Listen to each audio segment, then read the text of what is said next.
Hello Libra, Sun, Moon, Rising and Venus signs. Kamusta kayo? Sana po ay nasa mabuti kayong kalagayan.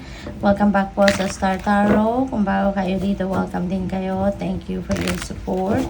I truly appreciate it. God bless you all. Thank you for your likes and subscribes at pati na rin sa mga comments ninyo. Maraming salamat. Nine of Pentacles, Libra, napakaganda kasi this is financial freedom, financial comfort, abundance, prosperity. Ito na yung kaginhawaan sa buhay, makakamit yun na sa ngayon. Ito rin ang maganda rin dito kasi ito yung bunga ng iyong pagsisikap. Ito yung bunga ng inyong pagtsatsaga at paghihirap na ginawa, at ito na yung premyo ninyo. This is your financial reward. Good luck sa iyo dyan. We have King of Wands. Ang iba sa inyo dito siguro kayo ay magtatayo na negosyo. Baka ito ay home-based business, online business, maaaring ganon. So, you are embracing an entrepreneurship sa ngayon. So, siguro aside from working, siguro ang iba sa inyo dito, aside from nagtatrabaho na kayo, you're also going to put up your own business on the side. Pwede rin na ma-promote kayo dito sa trabaho ninyo. Baka maging manager na kayo, baka maging supervisor na kayo, yung ganon. Ten of Cups. Ayan, napakaganda ni Ten of Cups. This is happy family. Okay, isang masayang pamilya, ang mararanasan ninyo, may experience ninyo Libra. This is a happy family, domestic bliss, masayang samahan ng bawat isa sa pamilya, walang away, walang problema. Pagdating sa pera, kayo, sufficient kayo, Kaya napoprovide ninyo ay yung mga gusto ninyo, na experience ninyo, yung mga kailangan ninyo sa buhay, nandiyan dyan. Kaya masayang bawat isa, may contentment, may fulfillment, yung ganon. Pwede rin na ang iba sa inyo dito, baka meron pasyal na pupuntahan or gagawin kayo, ng inyong buong pamilya, bonding moments, mga ganon. What else? We have strength. Ayan, you may need both, physical strength and inner strength dito, Libra. So, maybe kailangan ninyo to sa sarili ninyo, palakasin ninyo ang inyong loob.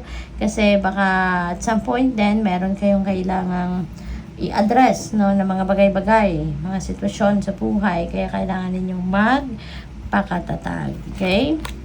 Justice, you will get what you deserve. Okay? Marireceive mo kung anong para sa'yo. Makukuha mo kung ano ang para sa'yo sa ngayon. Justice will be served then. Kaya magiging masaya ka na din kasi kahit papaano magiging maayos na ngayon ang inyong sitwasyon. You're going to start na maging balanse ng muli ang buhay ninyo. Mabibigyan mo na ng oras, panahon, atensyon ang bawat area ng buhay ninyo sa ngayon. Magiging maayos na din ang lahat. Okay?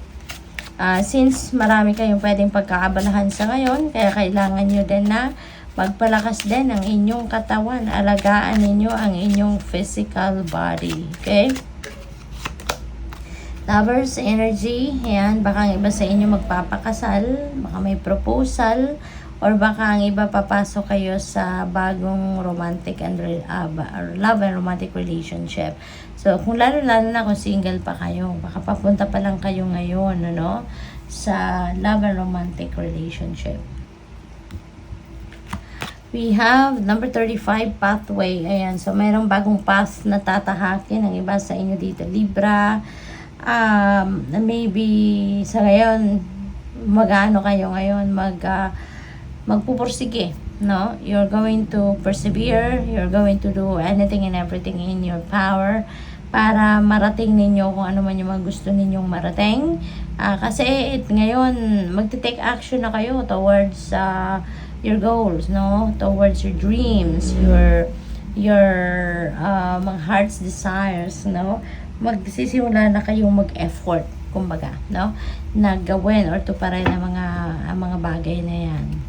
What else? We have number 17, gift. Ayan, so meron kayong regalo na matatanggap sa ngayon. Meron kayong tangible gift, This is something na pwedeng tawag dito, pwedeng material na bagay, pwedeng pera, pwede rin naman na hindi, no? Baka kung hindi naman mga material na bagay ito, baka ito ay non-tangible, baka ito ay mga golden opportunities, no, na maaaring maibigay sa iyo or may offer sa inyo sa ngayon.